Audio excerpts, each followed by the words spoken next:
أما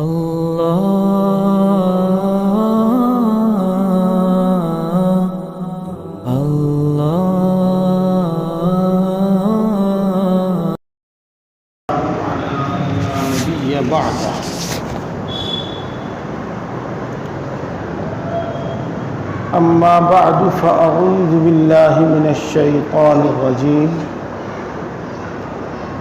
بسم الله الرحمن الرحيم الحمد لله رب العالمين الرحمن الرحيم مالك يوم الدين إياك نعبد وإياك نستعين اهدنا الصراط المستقيم صراط الذين أنعمت عليهم غير المغضوب عليهم ولا الضالين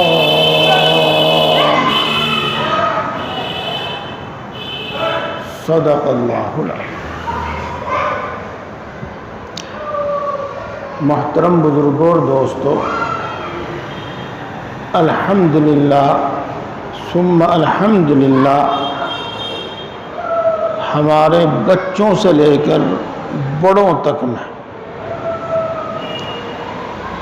اللہ کی محبت، اللہ کی عظمت موجود ہے. اپنے دین، اپنے مذہب سے محبت، بلکہ اس کے واسطے کچھ کر گزرنے کا، بلکہ اس پر مر مٹنے کا جذبہ الحمدللہ موجود ہے.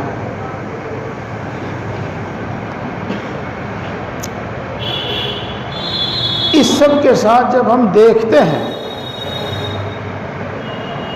تو ہمیں عمل میں بڑی کوتاہی نظر آتی ہے.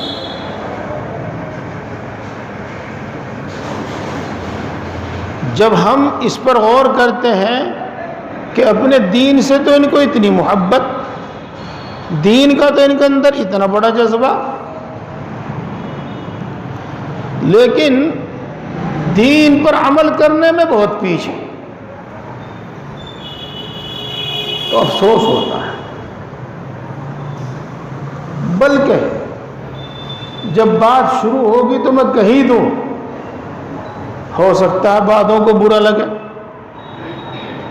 ہاں نہیں، میرے اپنے تجربے کی بات ہے. اگر کوئی بدعت ہمارے اندر جاری کی جائے،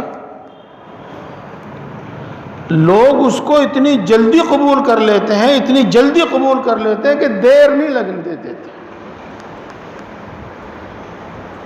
اس کی ترغیب اور اس کی فضیلت بیان کرنے کی ضرورت نہیں، وہ خود بخود پھیل جاتی ہے. کوئی رسم شروع کرو تو اس کی ترغیب دینے کی ضرورت نہیں، اس کو پھیلانے کی ضرورت نہیں، وہ خود بخود پھیل جاتی ہے. اس پر ہم نے غور کیا، قریب جا کر دیکھا. جو لوگ مثال کے طور پر ہندو اپنے مذہب کو کچھ نہیں مانتے ہو، اور کسی بھی آپ اچھے آدمی سے بات کرو گے تو یوں کہیں گے بس جی ہمارا مذہب تو ایسا ہی ہے، اور واقعی ساری باتیں اوٹ پٹانگ ہیں. آپ اول سے لے کر آخر تک جب پڑھیں گے اس کو تو اس کے علاوہ اور کچھ نہیں ملنے کا آپ کو. اس کے باوجود وہ اپنی مذہبی رسموں کے، اپنی مذہبی تہواروں کے بڑے عادی، بڑے پکے عادی. بات کیا ہے؟ بات وہی کہ جو صحیح بات ہے، سچی بات جو ہے، وہ عام طور سے مزاج کے خلاف ہوتی ہے، طبیعت کے خلاف ہوتی ہے، نفس کی چاہت کے خلاف ہوتی ہے. اور جو رسمیں ہوتی ہیں اور جو بدعتیں ہوتی ہیں اور باطل مذہب میں، جھوٹے مذہبوں میں جو کچھ ہوتا ہے وہ عام طور سے مزاج کے مطابق ہوتا ہے.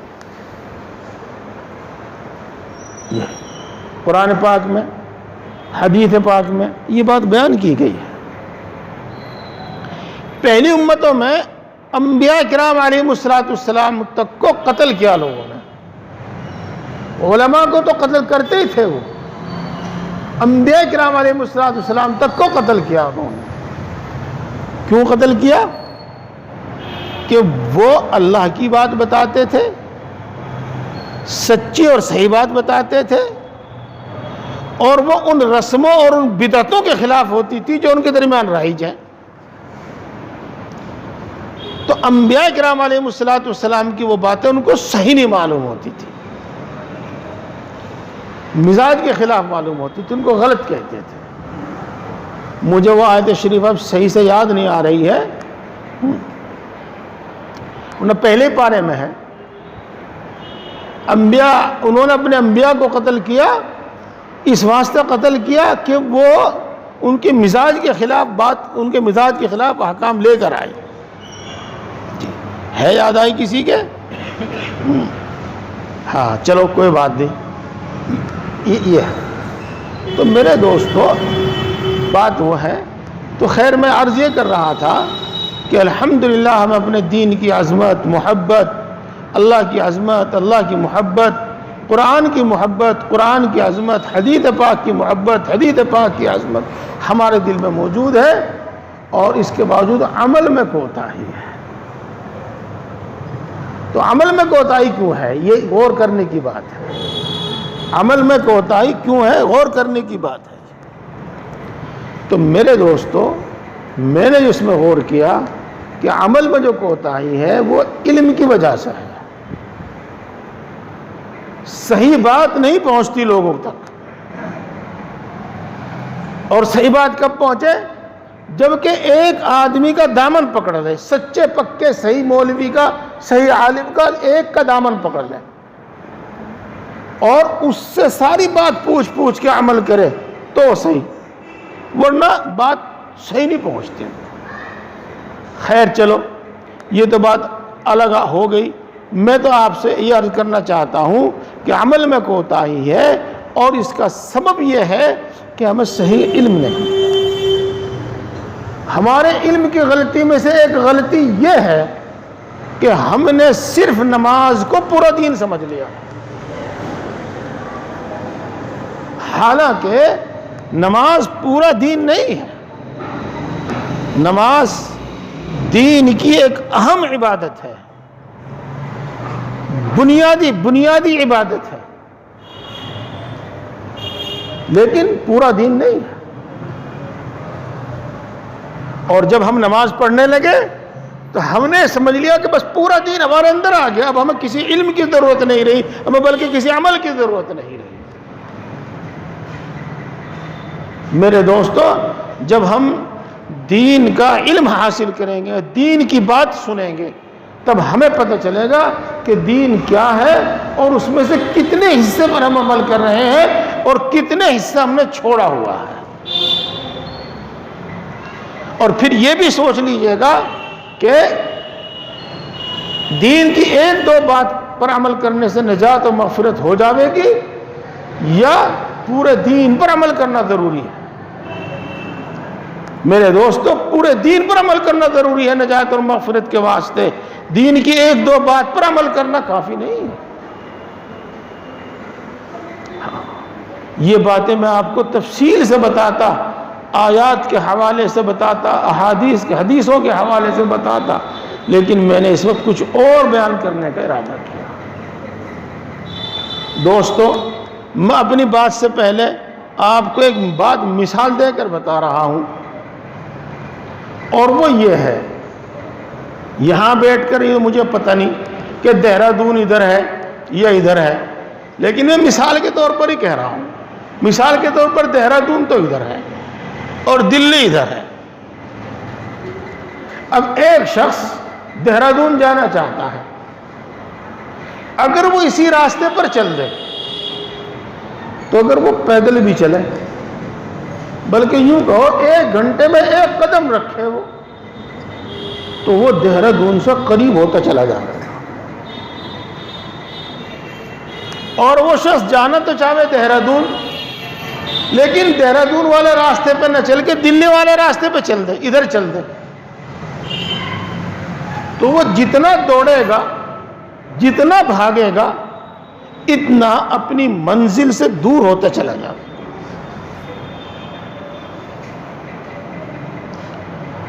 اسی طرح سمجھ لے میرے دوستو، علم دین کی کمی کی وجہ سے اگر ہم دین میں بہت محنت، بہت جد و جہد سے اب عبادت بھی کر رہے ہیں، کام بھی کر رہے ہیں، اگر صحیح نہیں کر رہے ہیں تو بجائے اللہ کا قرب حاصل ہونے کے، اللہ کی نزدیکی حاصل ہونے کے، اور اللہ تبارک و تعالیٰ سے دوری حاصل ہو۔ الذین ضل سعیہم فی الحیاۃ الدنیا وہم یحسبون انہم یحسنون صنعا۔ کچھ لوگ ایسے ہیں جن کے اعمال دنیا میں ضائع ہو جائیں، حالانکہ وہ یہ سمجھتے ہوں گے ہم تو بڑے اچھے کام کر رہے ہیں۔ یہ کون لوگ ہیں؟ یہ وہ لوگ ہیں جو صحیح راستے پر نہیں ہیں، ان کے اعمال شریعت کے مطابق نہیں ہیں۔ یہ اور یہ بات بالکل صاف اچھی طرح آپ کی سمجھ میں آ گئی ہوگی، اس مثال سے تو بات خوبی سمجھ میں آ گئی ہوگی۔ یہ مہینہ ذی الحج کا مہینہ ہے، جس مہینے میں حج ہوتا ہے۔ آج اس کی 26 تاریخ ہے۔ ابھی 3 دن کے بعد، 4 دن کے بعد ایک دوسرا مہینہ شروع ہوگا جس کو کہتے ہیں محرم کا مہینہ۔ اس مہینے سے سال شروع ہوتا ہے، اسلامی سال شروع ہوتا ہے۔ دیکھو یہیں پر میں آپ کو بات بتا دوں جو میں ابھی آپ کو کہہ رہا تھا، آپ سمجھ جائیں گے، آپ سمجھ جائیں گے۔ جب نیا سال آتا ہے اور جنوری کی 1 تاریخ ہوتی ہے تو پوری دنیا میں، ہمارے ملک میں نہیں، پوری دنیا میں اس کا شور شرابہ ہوتا ہے۔ کیوں؟ اس میں خرافات ہوتے ہیں، ناچ گانا ہوتا ہے، شراب چلتی ہے، لڑکوں لڑکیوں کا ملاپ ہوتا ہے۔ یہ سب جانتے ہیں کہ اب نیا سال شروع ہو رہا، اور اکثر و بیشتر لوگوں کو یہ بھی پتہ نہیں کہ اسلامی سال کب شروع ہو رہا اور کون سے مہینے سے شروع ہوتا ہے۔ تو ذی الحج پہ ختم ہوتا ہے اور محرم سے نیا سال شروع ہوتا ہے۔ یہاں یہ بھی میں آپ کو بات بتا دوں کہ اسلامی تاریخ، قمری تاریخ جس کو کہتے ہیں، اسلامی تاریخ، چاند کی تاریخ، ان مہینوں کا اور ان تاریخوں کا یاد رکھنا فرض کفایہ ہے۔ فرض کفایہ اس درجے کا ہے جس درجے کی نماز جنازہ ہے۔ نماز جنازہ بھی فرض کفایہ ہے اور ان تاریخوں کا یاد رکھنا بھی فرض کفایہ ہے۔ لہذا اگر اس میں نہ ہو خانہ تو اس میں خانہ ضرور ہو جانا چاہیے، جس میں لکھا جاوے کہ چاند کی تاریخ آج یہ ہے، تاکہ نگاہ پڑتی رہے، لوگوں کو معلوم رہے۔ چلو خیر، بہرحال عرض یہ کر رہا ہوں میں کہ 2-4 دن کے بعد نیا سال شروع ہونے والا ہے، محرم کا مہینہ شروع ہونے والا ہے۔ اس محرم کے مہینے میں ہمارے اندر بھی، شیعوں کی بات نہیں کر رہا ہوں میں، شیعوں کی بات تھوڑی دیر کے بعد کروں گا، ہمارے اندر بھی بہت ساری رسمیں اور بہت ساری بدعتیں آ گئی ہیں، اور ہم ان کو کرتے رہتے ہیں، بلکہ دوسروں کے سامنے بھی ان کو بتاتے رہتے ہیں، حالانکہ ہمیں یہ معلوم نہیں ہے کہ یہ محض رسم ہے اور ایسا کرنا گناہ ہے۔ مثال کے طور پر محرم کے مہینے کو سوگ کا مہینہ سمجھنا، محرم کے مہینے کو غم کا مہینہ سمجھنا، یہ بالکل غلط ہے، بالکل غلط ہے یہ ہاں۔ اور اس پر تقریر کرنے کی ضرورت کیوں پیش آئی؟ اس واسطے کہ اس سلسلے کی حدیثیں موجود ہیں کہ صحابہ کرام رضوان اللہ تعالی علیہ مجمعین کے درمیان زمانے جاہلیت کے جو اثرات تھے اور علم نہ ہونے کی وجہ سے، رسول اللہ صلی اللہ علیہ وسلم سے اس کے بارے میں کچھ نہ سننے کی وجہ سے وہ ان کے اندر چلتے رہے، تو رسول اللہ صلی اللہ علیہ وسلم نے ان باتوں کو رد کیا، ان کے اندر سے وہ باتیں نکالی، اور بعد میں جو نئے مسلمان ہوتے رہے تو صحابہ کرام رضوان اللہ تعالی علیہ اجمعین نے ان کے دلوں سے وہ بات نکالی۔ مثال کے طور پر محرم کے بعد ایک اگلا مہینہ آتا ہے جس کو صفر کا مہینہ کہتے ہیں، تو اس کو منحوس سمجھتے تھے لوگ، اس میں کوئی خوشی کا کام نہیں کرتے تھے، اس میں کوئی شادی بیاہ نہیں کرتے تھے۔ تو حضرت عائشہ رضی اللہ تعالی عنہا نے ارشاد فرمایا کہ میری شادی بھی، میرا نکاح بھی صفر کے مہینے میں ہوا اور میری رخصتی بھی صفر کے مہینے میں ہوئی۔ اگر یہ مہینہ منحوس ہوتا تو اللہ کے نبی صلی اللہ علیہ وسلم مجھ سے اس مہینے میں نکاح کیوں کرتے، اور جس کو رخصتی کہتے ہیں وہ اس مہینے میں کیوں کرتے؟ تو بہرحال اس کی تردید کی ضرورت پڑی، اس غلطی کی اصلاح کی ضرورت پڑی، تو اس غلطی کی اصلاح کے واسطے ہی میں اب آپ کے سامنے کچھ باتیں بیان کر رہا ہوں۔ آپ ان کو یہ نہ سمجھیں کہ یہ بے فائدہ باتیں ہیں، بے ضرورت باتیں ہیں۔ میرے دوستو، جو عبادت ہم کرتے ہیں، مثلا ذکر کرتے ہیں، مثلا قرآن پاک پڑھتے ہیں، مثلا نماز پڑھتے ہیں، صدقہ اور خیرات کرتے ہیں، جو نیک اعمال کرتے ہیں، ان کا جو ثواب ہمیں ملتا ہے، اس قسم کی رسموں کی وجہ سے، اس قسم کی بدعتوں کی وجہ سے ان کا ثواب کم یا ختم ہو جاتا ہے۔ بعض رسمیں تو ایسی ہیں اور بعض بدعتیں تو ایسی ہیں جن کی وجہ سے ایمان ہی کے لالے پڑ جاتے ہیں، لیکن ان کو سننے کی ضرورت نہیں سمجھتے۔ کیوں؟ اس واسطے کہ ہم نے سمجھ لیا ہے بس نماز پڑھ لو کافی ہے۔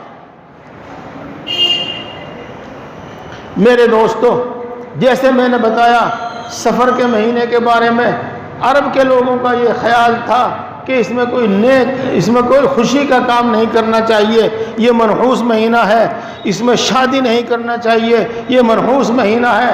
اب قریب یہی بات ہمارے اندر بھی آ گئی، اور وہ یہ سمجھتے ہیں کہ محرم کے مہینے میں شادی نہیں کرنی چاہیے، اور محرم کے مہینے میں کوئی خوشی کا کام نہیں کرنا چاہیے، اور یہ محرم کا مہینہ سوگ کا مہینہ ہے، یہ محرم کا مہینہ غم کا مہینہ ہے۔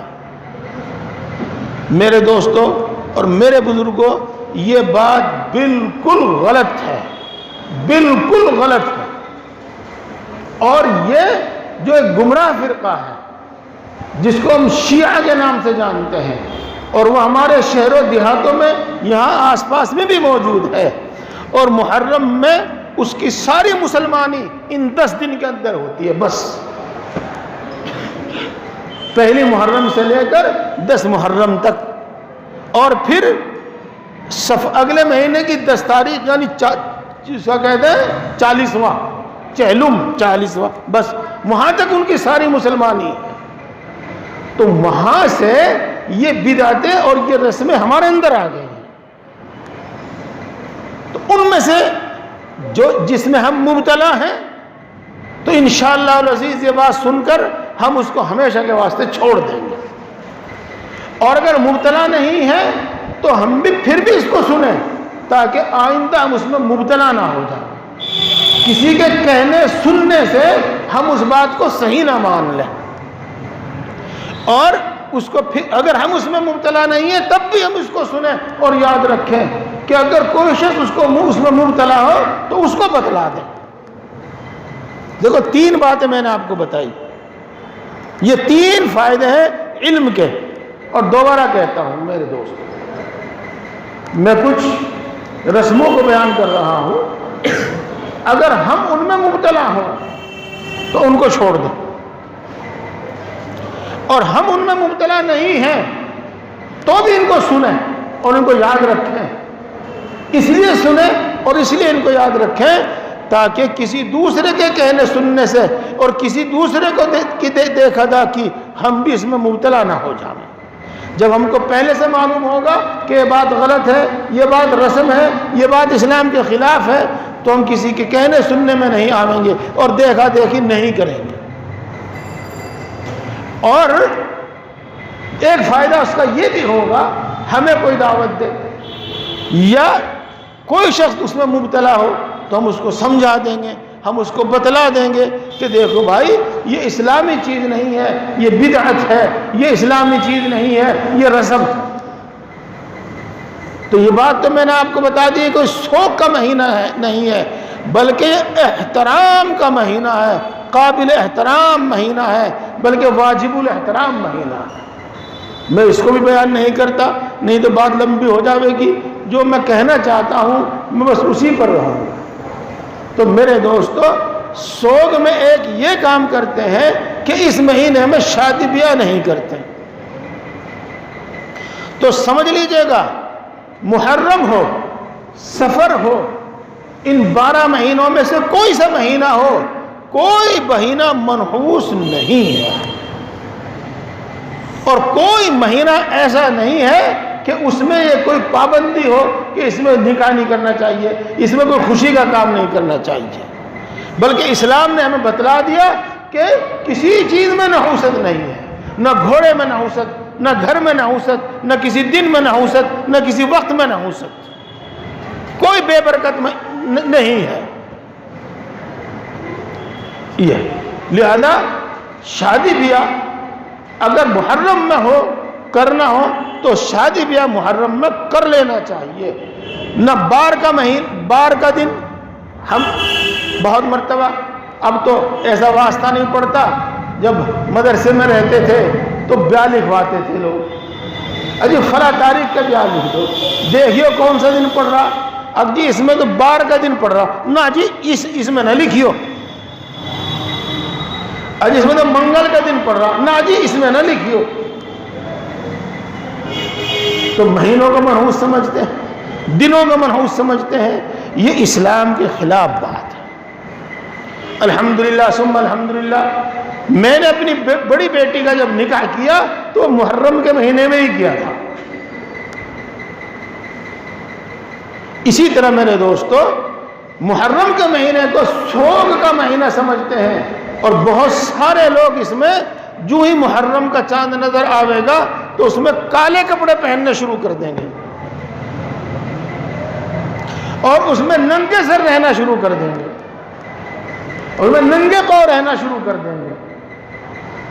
یہ سب باتیں بدعت ہیں، سب باتیں غلط ہیں، یہ سوگ کا مہینہ نہیں۔ شیعوں میں تو یہ ہے ہی، ان کو دیکھا دیکھی ہمارے گھروں میں بھی آ جاوے گا۔ عورتیں، ہمارے سنی اور عورتیں بھی اس مہینے میں میک اپ نہیں کرتی، مہندی نہیں لگاتی، اچھے کپڑے نہیں پہنتی، کالے کپڑے پہننے لگتی، زیور نہیں پہنتی۔ حالانکہ جب ان کو یہ کہا جاوے کہ عدت میں سوگ کیا جاتا ہے تو عدت منانے سے، عدت پوری کرنے سے تو ان پر زور پڑتا ہے، لیکن محرم کے مہینے میں منع کرنے کے باوجود اور کسی کے ترغیب نہ دینے کے باوجود وہ اپنی مرضی سے اس کام کو کرنے لگتی۔ تو میرے دوستوں، بزرگوں، اپنے گھروں میں بھی اگر اس میں کوئی مبتلا ہے تو ان کو بتا دیا جاوے کہ یہ کوئی سوگ کا مہینہ نہیں ہے، اس میں کالے کپڑے پہننے کی ضرورت نہیں ہے، اور اس میں پرانے پھٹے کپڑے پہننے کی ضرورت نہیں ہے، اس میں ایسا نہیں ہے کہ مہندی نہیں لگائی جاوے گی، ایسا نہیں ہے کہ اچھے کپڑے نہیں پہنے جائیں گے، ایسا نہیں ہے کہ اس میں زیور نہیں پہنا جائے گا۔ یہ سب باتیں غلط ہیں۔ میرے بزرگوں اور دوستوں، یہ باتیں تو ہو گئی محرم کے مہینے سے متعلق بات، اور یہ باتیں چونکہ بہت آسان سی ہیں انشاءاللہ العزیز آپ کو یاد بھی رہے گی۔ ماتم کے معنی میں پھر بتاؤں گا آپ کو بات۔ اب اس کے بعد آگے چلتے ہیں، وہ یہ کہ شیعوں کے اثر کی وجہ سے بہت سے لوگ حضرت حسین رضی اللہ تعالی عنہ کا شہادت کا، ان کے شہید ہونے کا، ان کی شہادت کا قصہ سنتے ہیں، اس کو شہادت نامہ کہتے ہیں، اس کو ذکر شہادت کہتے ہیں۔ جی یہ کثرت سے پڑھا جاتا ہے، مجھے معلوم نہیں آپ کے یہاں بھی پڑھا جاتا ہے کہ نہیں پڑھا جاتا، لیکن اپنی معلومات کے مطابق بتاتا ہوں، کثرت سے لوگ اس کو پڑھتے ہیں، اور جب دیکھتے ہیں کہ ان کو سنتے ہیں کہ حضرت حسین رضی اللہ تعالیٰ عنہ کی شہادت ہوئی ہے، تو ان کے دل میں جذبہ پیدا ہوتا ہے کہ ہم بھی یہ واقعہ جانیں، ہم بھی یہ واقعہ سنیں کہ حضرت نبی کریم صلی اللہ علیہ وسلم کے لاڈلے نواسے حضرت حسین رضی اللہ تعالیٰ عنہ کی شہادت کس طرح۔ تو میرے بزرگوں اور دوستوں، ہم آپ کو خود کہتے ہیں، بلکہ زور دے کر کہتے ہیں، ایسے نہیں کہ رسول اللہ صلی اللہ علیہ وسلم کے حالات زندگی بھی پڑھو، رسول اللہ صلی اللہ علیہ وسلم کے حالات زندگی سنو، جس کو سیرت کہتے ہیں، اور صحابہ کرام رضوان اللہ تعالی علیہم اجمعین کے حالات زندگی بھی پڑھو، ان کے حالات زندگی بھی سنو۔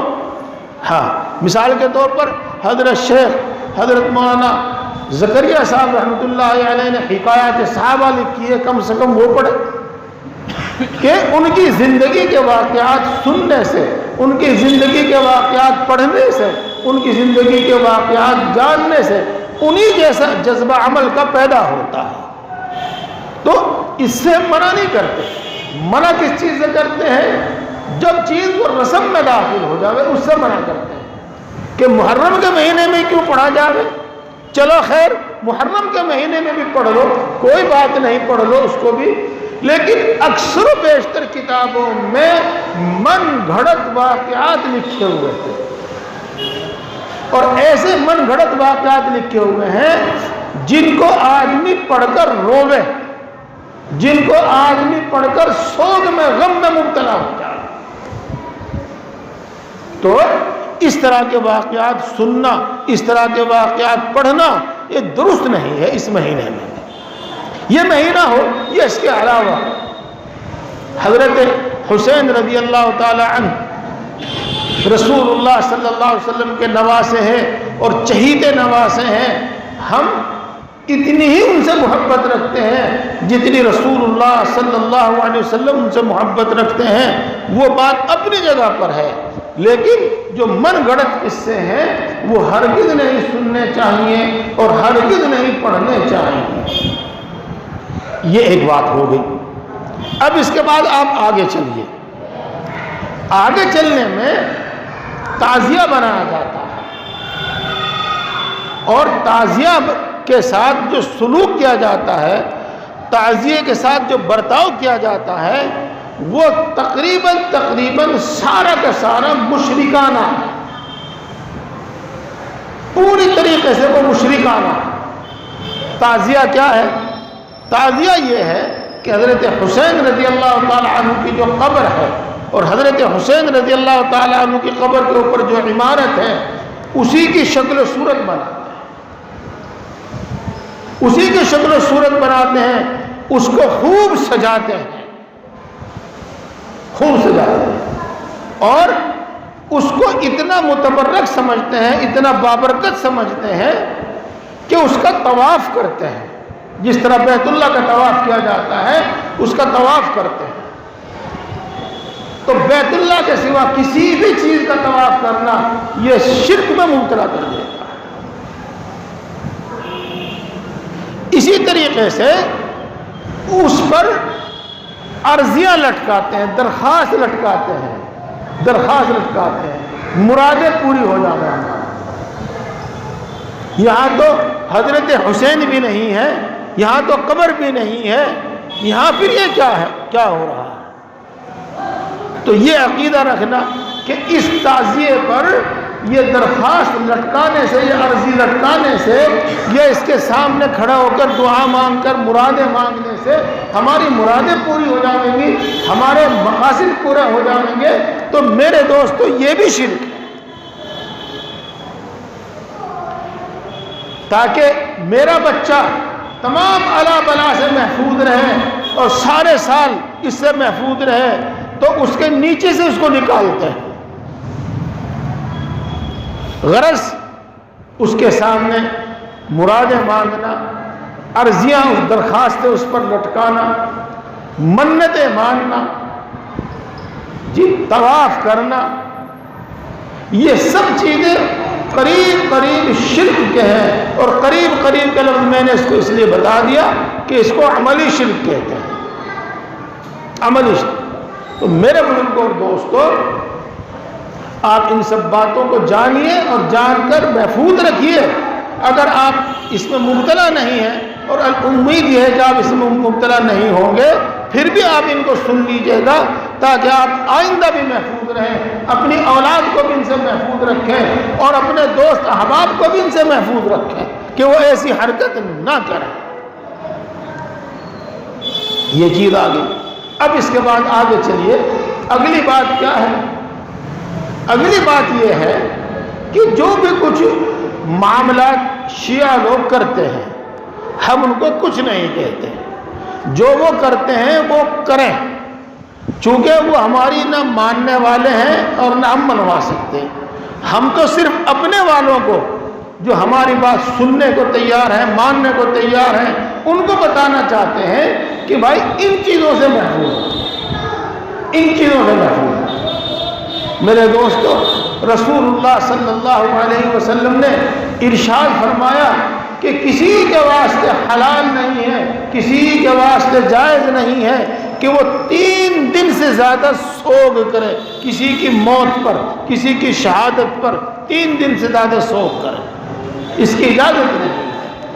اور ازواج مطہرات میں سے بھی بعض کے واقعات یاد ہیں، اور صحابیات میں سے واقعات یاد ہیں، انہوں نے اپنے باپ کے انتقال پر، اپنے بھائی کے انتقال پر، اپنے کسی اور عزیز و قارب کے انتقال پر 3 دن کے بعد نئے کپڑے پہنے اور خوشبو لگائی، جس کو کہتے ہیں میک اپ کرنا، یعنی اچھے میں رہنا، اور یہ کر کے پھر انہوں نے یہ بتایا کہ مجھے آج نہانے کی کوئی ضرورت نہیں تھی، مجھے آج نئے کپڑے پہننے کا کوئی موقع نہیں تھا، مجھے آج زیور پہننے، زینت کرنے کا کوئی شوق نہیں تھا، لیکن میں نے سب کچھ کر کے اس لیے دکھایا تاکہ سب کو معلوم ہو جائے کہ رسول اللہ صلی اللہ علیہ وسلم نے 3 دن تک سوگ کی اجازت دی ہے، تو میں 3 دن تک سوگ کیا ہے، اور 4تھے دن میں نے سوگ نہیں کیا۔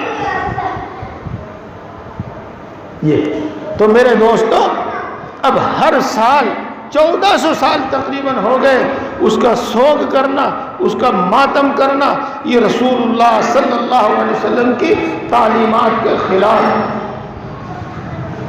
اب اسی کے ساتھ ایک بات اور سنیے، جس کو ہم لوگ بڑی اہمیت دیتے ہیں، جس کو ہم لوگ بڑی اہمیت دیتے ہیں، وہ کیا اہمیت ہے کہ جی وہ چھاتیاں، وہ کیا چپو سے ماتم کر رہے ہیں، اور جی وہ زنجیروں سے ماتم کر رہے ہیں۔ یہ تو میرے دوستو، اس کو عربی میں نوحہ کہا جاتا ہے، چیخ چیخ کر رونا، بیان کر کر کے رونا، سینہ پیٹنا، چہرہ گال پیٹنا، پیشانی پیٹنا، اس کو نوحہ کہتے ہیں۔ اور رسول اکرم صلی اللہ علیہ وسلم نے ارشاد فرمایا کہ جو شخص نوحہ کرے اور رونے میں گال پیٹے، سینہ پیٹے، وہ ہم میں سے نہیں۔ اور رسول اللہ صلی اللہ علیہ وسلم نے ارشاد فرمایا کہ میں ان چیزوں کو مٹانے کا واسطہ آیا ہوں۔ اور رسول اللہ صلی اللہ علیہ وسلم نے ارشاد فرمایا کہ 2 آوازیں وہ جاہلیت کی آوازیں ہیں، ایک گانے کی آواز جو موسیقی جس کو کہا جاتا ہے، موسیقی کی آواز، اور ایک نوحے کی آواز۔ بہرحال ان چیزوں سے رسول اللہ صلی اللہ علیہ وسلم نے ہمیں صاف صاف منع کیا۔ چلیے آگے چلنے سے پہلے میں آپ کو بتا دوں کہ ہر گھر کے اندر موت ہوتی ہے، پڑوس میں موت ہوتی ہے، رشتہ داروں میں موت ہوتی ہے، اس دنیا میں جو آیا ہے جانے کے واسطے آیا ہے، تو اپنے گھروں میں بھی اس چیز سے منع کرو۔ باہر سے لوگ آتے ہیں، خاص طور سے عورتیں، اور وہ چیخ چیخ کر روتی ہیں، بیان کر کر کے روتی ہیں، تو اس کو نوحہ کہتے ہیں، یہ ہرگز جائز نہیں۔ اور وہ رو کر خاموش بھی ہو جاویں گی تو جس وقت جنازہ اٹھا کر چلتے ہیں اس وقت وہ بڑی چیخ مار کر روتی ہیں، سب مل کر ایک آواز ہو کر چیخ مار کر روتی ہیں۔ اس کو رسول اللہ صلی اللہ علیہ وسلم نے جاہلیت کی آواز کہا۔ بہرحال یہ تو میں آپ کو بتانا چاہتا ہوں کہ ماتم یہ 3 دن سے زیادہ جائز نہیں ہے، اور 1400 سال بعد تک اس کے جواز کا کوئی مطلب نہیں ہے۔ اور اسی طریقے سے نوحہ، اس کی تو کسی وقت بھی اجازت نہیں ہے، کسی وقت بھی اس کی اجازت نہیں ہے نوحے کی۔ تو یہ سب چیزیں خلاف شرع ہیں۔ اب اس کے بعد اگلی بات سنو، اگر الحمدللہ ثم الحمدللہ ہم نہیں کر رہے ہیں، اور مجھے امید ہے کہ جتنے لوگ یہاں بیٹھے سن رہے ہیں وہ نہیں کرتے ہیں اس بات کو، لیکن اتنی بات کا مجھے اندیشہ ہے کہ یہ لوگ ہو سکتا ہے کہ ان کے اس جلوس کو دیکھتے ہیں، جب وہ علم کا جلوس نکل رہا ہو اس کو دیکھنا، جب وہ تعزیہ کا جلوس نکل رہا ہو اس کو دیکھنا، جب وہ گلی کوچوں میں زنجیروں سے اور دوسری چیزوں سے ماتم کر رہے ہو اس کو دیکھنا، تو یہ بھی جائز ہی ناجائز ہی نہیں، یہ بھی بالکل حرام، یہ حرام۔ دیکھو رسول اللہ صلی اللہ علیہ وسلم نے ارشاد فرمایا من تشبہ بقوم فہو منہم، جو شخص کسی قوم کی مشابہت اختیار کرتا ہے، کسی قوم جیسی حرکت کرتا ہے، اس جیسا لباس پہنتا ہے، اس جیسی شکل و صورت بناتا ہے، اس جیسے کام کرتا ہے، تو وہ ہم میں سے نہیں، وہ انہی میں سے شمار ہوگا۔ اور ایک حدیث پاک میں آیا ہے کہ جو شخص کسی کی جماعت کو بڑھاوے، کسی کی رسموں اور بدعتوں کی رونق کو بڑھاوے، وہ ہم میں سے نہیں، وہ انہی میں سے۔ لہذا اگر اس جلوس میں ہم میں سے کوئی شریک ہوتا ہے، ہماری اولاد میں سے کوئی شریک ہوتا ہے، ہمارے دوستوں میں سے، ہمارے جاننے والوں میں سے کوئی شریک ہوتا ہے، تو اس کا مطلب یہ ہوتا ہے کہ وہ انہی میں سے ہے، اور اس کا مطلب یہ ہوتا ہے کہ وہ ان رسموں کو مٹانے کے بجائے، ان بدعتوں کو مٹانے کے بجائے ان کی رونق بڑھا کر ان کو اور بڑھاوا دے رہا ہے۔ اس لیے میرے دوستو بزرگوں، خاص طور سے بات میں نے اس مہینے کے شروع میں اس لیے کہی ہے تاکہ ہم خود بھی شریک نہ ہوں اور اپنی اولاد کو بھی روکیں اور دوسروں کو بھی روکیں کہ ایسے موقعوں پر ہرگز وہاں نہ جائیں، وہاں ہرگز کھڑے نہ۔ اور جیسا کہ آپ نے سنا کہ نوحہ یہ حرام ہے، ماتم اتنے دنوں کے بعد یہ جائز نہیں ہے، تو یہ اللہ کے نافرمانی کا وقت ہے، اور نافرمانی کی جگہ میں وہاں پہنچنا اور اس کو مزے لے کر دیکھنا ایسا ہی ہے جیسا کہ آدمی خود اس کو کر رہا ہے۔ بہرحال اب بات یہ ہوئی کہ ان چیزوں میں سے کسی چیز میں ہمیں ہرگز شرکت نہیں کرنی چاہیے، یہ بات ہمیں خود بھی معلوم رہے، اپنی اولاد کو بھی ہم یہ بات بتائیں، اپنے گھر کی مستورات کو بھی ہم یہ بات بتائیں، اپنے دوست احباب کو بھی یہ بات بتائیں، اور ہرگز ہم شرکت نہ کریں۔ اگر اس علاقے سے، اس جگہ سے گزرنا پڑے اس دن کسی ضرورت کے واسطے، تو جب اپنی گردن نیچی کر کے، نگاہ نیچی کر کے وہاں تو جلدی سے چلے آؤ، وہاں پر کھڑے ہو کر ان کی رونق نہ بڑھاؤ، ان کی تعداد نہ بڑھاؤ، یہ بات ہوگی۔ اور میں یہ سمجھتا ہوں کہ جتنی بات میں نے آپ کو بتائی ہے اس کے اندر قریب سب باتیں آ گئی، اور اگر کوئی بات رہ بھی گئی ہوگی اور آپ کے سامنے آوے گی تو اس کا حکم آپ کو خود معلوم ہو جائے گا کہ جب ان چیزوں میں سے کوئی شریعت میں ہے ہی نہیں، شریعت میں ان چیزوں کو کوئی اصل ہے ہی نہیں، تو سب غلط ہے۔ بس محرم میں ایک بات ثابت ہے، اس کے علاوہ اور کوئی دوسری بات ثابت نہیں ہے، اور وہ یہ ہے کہ محرم کی 10ویں تاریخ کا، جس کو کہتے ہیں عاشورہ، 10ویں تاریخ کا روزہ رکھے، روزہ رکھے 10ویں تاریخ کا۔ رسول اکرم صلی اللہ علیہ وسلم اس دن کا روزہ رکھتے تھے، اور رمضان المبارک کا مہینہ، کہ رمضان المبارک کے روزے فرض ہونے سے پہلے 10 محرم کا روزہ فرض تھا۔ جب رمضان المبارک کے روزے فرض ہو گئے تو اس کی فرضیت ختم ہو گئی، لیکن اس کا نفل ہونا باقی رہا۔ تو رسول اللہ صلی اللہ علیہ وسلم یہ روزہ رکھتے تھے۔ مدینہ منورہ پہنچنے کے بعد جب آپ کو معلوم ہوا کہ یہود بھی اس دن روزہ رکھتے ہیں، تو رسول اللہ صلی اللہ علیہ وسلم نے ارادہ فرمایا اور یہ اعلان بھی فرمایا کہ ہم ان کی مخالفت کریں گے، ان کی مخالفت کریں گے۔ وہ ایک روزہ رکھتے ہیں، ہم 2 روزے رکھیں گے، لہذا اس کے ساتھ 10 محرم کے ساتھ ایک روزہ اور شامل کر لیا جائے، یا 9 محرم کا اور 10 محرم کا روزہ رکھے، یا 10 محرم کا اور 11 محرم کا روزہ رکھے۔ اس کی فرضیت تو ختم ہو گئی، لیکن اس کا ثواب باقی ہے۔ ایک سال ایک دن کے روزے رکھنے سے اللہ رب العزت 1 سال کے گناہ معاف فرما دے گا۔ دیکھو یہ بات تو اس میں پکی ہے، یہ بات تو اس میں مشہور ہے، بس ہم اتنا ہی کریں۔ ہاں اتنی بات اور ہے، جیسے کہ میں نے آپ کو بتایا، یہ محرم کے معنی قابل احترام مہینے کے ہیں، اور یہ مہینہ قابل احترام مہینہ ہے۔ جس طرح رمضان کے احترام میں ہم گناہ چھوڑ دیتے ہیں، اسی طریقے سے محرم کے احترام میں بھی گناہ چھوڑ دیں، وہ اچھی بات ہے۔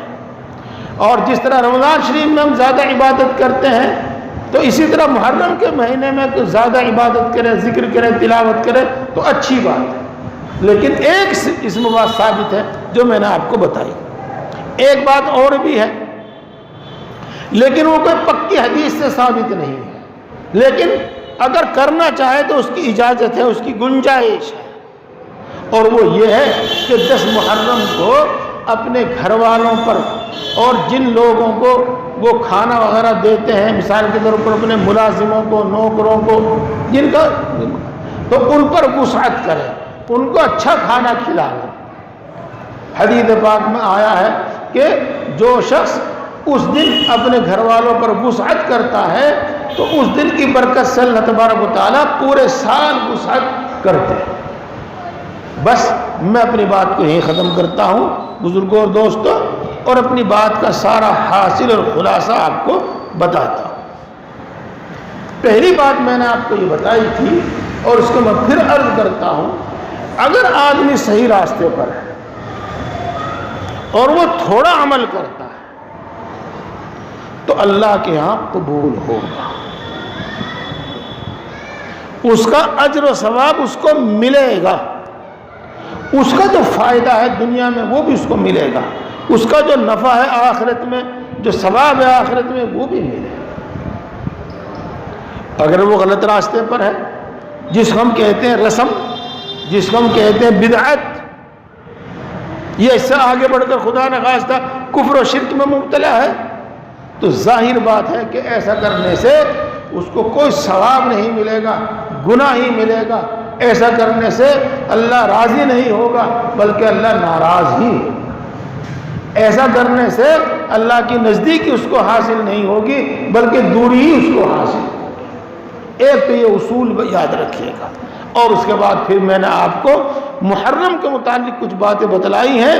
انشاءاللہ العزیز امید ہے اللہ کی ذات سے کہ آپ کے باتیں کرنا بھی معلوم ہوں گی، تو آج معلوم ہو گئی، اور اب آپ کے اندر یہ جذبہ ضرور پیدا ہوا ہوگا کہ ہم ان سب باتوں سے خود بھی بچیں گے اور دوسروں کو بھی بچا لیں گے۔ یہ مہینہ کوئی منحوس مہینہ نہیں ہے، اس میں آپ کو جو خوشی کا کام کرنا ہے کیجئے، اس سے بالکل مت رکیے۔ آپ کو شادی کرنی ہے شادی کریے، مکان کا افتتاح، مکان میں، نئے مکان میں جا کر آپ کو رہنا ہے رہیے، غرض کوئی بھی کام، کوئی دعوت کرنی ہے آپ کو کیجئے، عقیقہ کرنا ہے کیجئے، کوئی بھی خوشی کا کام آپ کو کرنا ہے تو کیجئے۔ یہ منحوس مہینہ نہیں ہے، شوق کا مہینہ نہیں ہے، بے برکت مہینہ نہیں ہے، بلکہ برکت والا مہینہ۔ اور اسی طریقے سے شوق اس میں ہرگز نہیں۔ اپنے گھروں میں بتلا دیں کہ مہندی بھی لگاویں، پان کھانے والی پان بھی کھاویں، اور زینت کرنے والی زینت بھی کریں، تو اس میں کوئی ممانعت اس کی نہیں ہے۔ کالے کپڑے نہ پہنے جائیں، نہ نوجوان بچے پہنیں اور نہ عورتیں پہنیں۔ ہمارے نوجوان بچے سر نہ منڈوائیں، ننگے پیر نہ پھریں، یہ سب باتیں شوق میں آتی ہیں، ایسا ہرگز نہ کیا جائے۔ اور دوسری بات میں نے یہ بتائی کہ جو بھی کوئی بھی پروگرام ہو، چاہے وہ جلوس ہو تعزیے کا، چاہے وہ جلوس ہو علم کا، چاہے وہ جلوس ہو ماتم کا، تو اس میں ہرگز شریک نہ ہو۔ اور اسی طریقے سے وہ بات تو بہت دور کی ہے کہ تعزیے کے پاس جاویں، وہاں جھک کر سلام کریں، اس پر عرضی لٹکاویں، اس سے مرادیں مانیں، تو یہ باتیں انشاءاللہ ہرگز آپ نہیں کریں گے، خود بھی نہیں کریں گے اور دوسروں کو بھی نہیں کرنے دیں گے، ان کو بھی بتاویں گے، سمجھاویں گے، اور یہ معلومات آپ کو ہو گئی۔ اگر آپ پہلے سے ان چیزوں سے بچ رہے ہیں تو بھی آپ کو ایک علم حاصل ہو گیا۔ اللہ تعالیٰ ہم سب کو اس پر عمل کرنے کی توفیق عطا فرمائے۔ الحمدللہ رب العالمین الرحمن الرحیم مالک یوم الدین والصلاة والسلام علی سید الانبیاء والمرسلین محمد وآلہ واصحابہ اجمعین لا الہ الا انت سبحانک انی کنت من الظالمین ربنا ظلمنا انفسنا وإن لم تغفر لنا وترحمنا لنکونن من الخاسرین۔ اے اللہ تو سب سے بڑا ہے، ہر چیز پر قادر ہے، ہر چیز کا مالک ہے، ہر چیز کے خزانے تیرے قبضے میں ہیں۔ اے اللہ تیرے خزانے لامحدود ہیں، کبھی کم یا ختم ہونے والے نہیں ہیں۔ اے اللہ تو بڑی طاقت والا ہے، تیری قدرت میں مٹی اور سونا چاندی پیدا کرنا برابر ہے۔ اے اللہ تو بڑی قدرت والا ہے، تیری قدرت میں کنکر پتھر اور ہیرا موتی پیدا کرنا برابر ہے۔ اے اللہ تو بڑا مہربان ہے، سب پر مہربان ہے، بڑی بڑی نعمتوں سے نوازنے والا ہے، بلا استحقاق عطا فرماتا ہے، بلا عوض عطا فرماتا ہے، بغیر مانگے عطا فرماتا ہے، مانگنے والوں کو محروم نہیں کرتا۔ اے اللہ تو بڑا مہربان ہے، سب پر مہربان ہے، بڑی بڑی غلطیوں کو معاف کرتا ہے، بار بار معاف کرتا ہے، معاف کرنے کو پسند کرتا ہے۔ اے اللہ ہم تیری انہی اچھی صفات کے واسطے سے تجھ سے مانگتے ہیں، ہم سب کو ایمان کامل عطا فرما۔ اے اللہ ایمانی تقاضوں پر عمل کرنے کی توفیق نصیب فرما، ایمانی صفات ہمارے اندر پیدا فرما، ایمان کی لذت و حلاوت ہم سب کو عطا فرما۔ اے اللہ اپنے وعدوں پر پکا سچا یقین عطا فرما۔ اے اللہ اپنی صفات کی پہچان عطا فرما، اپنی صفات کا یقین عطا فرما، اپنی محبت و معرفت عطا فرما۔ اے اللہ اپنا خوف عطا فرما، اے اللہ اپنی محبت عطا فرما، اپنے نبی کی محبت عطا فرما، نیک لوگوں کی محبت عطا فرما، ہم سب کو ہدایت عطا فرما، ذکر کرنے والی زبان عطا فرما، شکر کرنے والا دل عطا فرما، طاعت و عبادت میں مشقت برداشت کرنے والا جسم عطا فرما۔ اے اللہ اپنا فرم بردار بندہ بنا، آج تک جتنے گناہ کیے ہیں تمام گناہوں کو معاف فرما۔ اے اللہ تمام گناہوں سے نفرت پیدا فرما، تمام گناہوں سے حفاظت فرما۔ اے اللہ نفس و شیطان کے شر سے ہماری حفاظت فرما۔ اے اللہ ایک لمحے کے لیے ہمیں نفس و شیطان کے حوالے نہ فرما۔ اے اللہ جیسی بھی تیری عبادت کرتے ہیں، جتنی بھی کرتے ہیں، اس کو قبول فرما، اپنی عبادتوں کو ہمارے واسطے آسان فرما۔ اے اللہ تو کریم ہے، کریم لوگ تھوڑی پونجی قبول کر لیتے ہیں۔ اے اللہ ہماری ناقص عبادتوں کو قبول فرما، کامل کا ثواب مرحمت فرما۔ اے اللہ ساری مخلوق تیری محتاج ہے، تو کسی کا محتاج نہیں ہے۔ اے اللہ اپنے فضل سے، اپنے کرم سے ہم سب کی تمام ضرورتیں پوری فرما، اور اپنے سوا کسی کا محتاج نہ بنا۔ اے اللہ اپنے سوا کسی کا محتاج نہ بنا۔ اے اللہ اپنے سوا کسی کا محتاج نہ بنا۔ اے اللہ بیماری میں، بڑھاپے میں، کمزوری میں، اے اللہ جب ہم اپنا کام خود نہ کر سکیں، اے اللہ جب ہمیں پیسے کی زیادہ ضرورت پیش آئے، اس وقت بھی ہماری ساری ضرورتیں پوری فرما، اور اپنے سوا کسی کا محتاج نہ بنا۔ اے اللہ ہم سب کو اور ہمارے متعلقین کو، اے اللہ سب کو شفاء کاملہ عاجلہ عطا فرما، صحت و قوت عطا فرما، خصوصاً خطرناک قسم کی بیماریوں سے شفا نصیب فرما، خصوصاً خطرناک قسم کی بیماریوں سے حفاظت فرما۔ اے اللہ خصوصاً حاضرین مجلس کی تمام جائز مرادیں پوری فرما، تمام جائز مقاصد میں کامیابی عطا فرما۔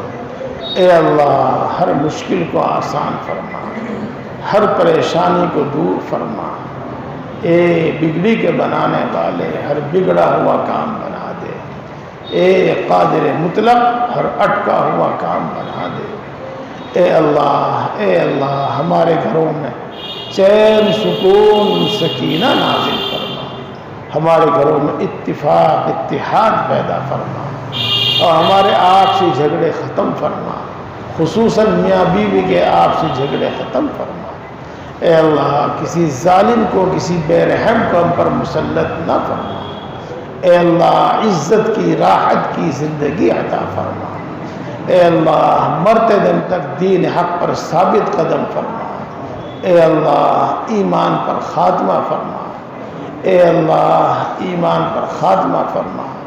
اے اللہ اپنے فضل سے، اپنے کرم سے بغیر حساب کے جنت الفردوس عطا فرما۔ اے اللہ پوری امت مسلمہ کی مغفرت فرما، ہمارے والدین کی، ہمارے اعزاء و اقرباء کی، سب کی مغفرت فرما۔ اے اللہ ہماری نوجوان نسل کی، موجودہ نسل کی بھی اور آئندہ نسلوں کی بھی اے اللہ پوری حفاظت فرما۔ اے اللہ تمام گناہوں سے، بری عادتوں سے ان کی حفاظت فرما۔ اے اللہ ان کو دین کا حامی بنا، دین کا داعی بنا۔ اے اللہ اسلام اور مسلمانوں کو عزت اور غلبہ نصیب فرما۔ جہاں جہاں مسلمانوں کو ستایا جا رہا ہے، اے اللہ ان کی خصوصی نصرت فرما۔ اے اللہ جو مانگا ہے وہ بھی عطا فرما، اور جو مانگنے سے رہ گیا وہ بھی عطا فرما۔ اے اللہ ہر وہ خیر تجھ سے مانگتے ہیں جو تیرے نبی نے مانگی ہے، ہم کو عطا فرما۔ ہر اس شر سے پناہ چاہتے ہیں جس سے تیرے نبی نے پناہ چاہی ہے، اے اللہ اس سے ہماری حفاظت فرما۔ اے اللہ جو مانگا ہے وہ بھی عطا فرما، اور جو مانگنے سے رہ گیا وہ بھی عطا فرما، اور ہم سب کے حق میں بھی یہ تمام دعائیں قبول فرما۔ اے اللہ جو دعا کے لیے کہتے ہیں ان کے حق میں بھی یہ تمام دعائیں قبول فرما۔ اب اے اللہ اپنے فضل و کرم سے اور اپنے نبی پاک محمد مصطفیٰ صلی اللہ علیہ وسلم کے صدقے اور طفیل سے ہماری تمام دعاؤں کو قبول فرما۔ آمین آمین یا رب العالمین۔ ربنا تقبل منا انك انت السميع العليم وتب علينا انك انت التواب الرحيم۔ سبحان ربك رب العزة عما يصفون وسلام على المرسلين والحمد لله رب العالمين۔